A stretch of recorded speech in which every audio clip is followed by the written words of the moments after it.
Advancing Medicaid coverage is a core priority for me, always has been. In the 8 years I've been in the General Assembly, many of those expansions have been under my sponsorship.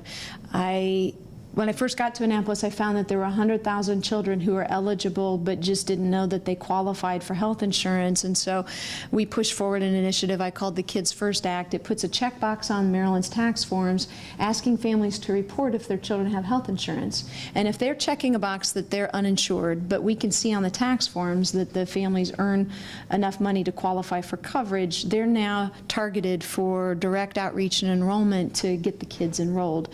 We've had success in covering 50,000 more children since that law's been on the books, and we've qualified for $120 million of additional federal money to reward us for our innovation and success in enrollment. I worked to make sure that young adults were able to stay on their family health plans through age 25. That was the first bill I pushed through in 2007 as a freshman delegate.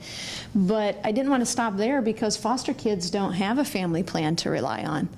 And so many of our foster children were aging out of coverage when they turned 19, even though federal law allows us to keep Medicaid covering those foster kids until age 21. So I pushed through a Foster Kids Coverage Act that uses Medicaid to expand coverage for foster kids through age 21. And now under new federal rules, we've expanded that to 25, just like the young adults plan, because that's now federal law. Consistently, whether it was Medicaid coverage to expand for low-income women or children and their families, it's a huge priority for me. And let me tell you 3 other things I want to do in Medicaid to make our state even stronger under the new Affordable Care Act.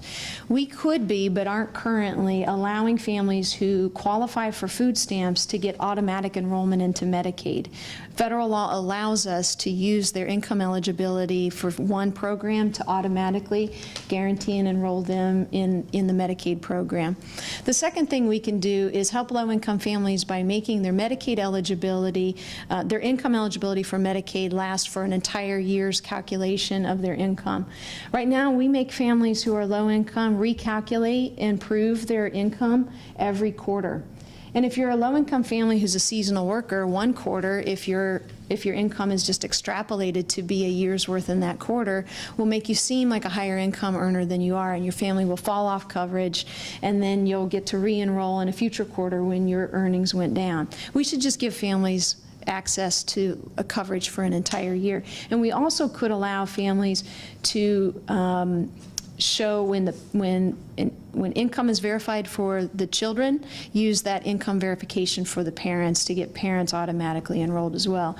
For too long, there's been an approach sometimes that I've worked against in Annapolis that says, well, if we're successful at getting people enrolled in Medicaid, there is we are penalized by having higher Medicaid costs in our budget. There's a fiscal note to it. But Medicaid's an entitlement program, and we shouldn't be penalized in our fiscal notes by being successful with connecting people to the coverage that we've determined they qualify for under the law.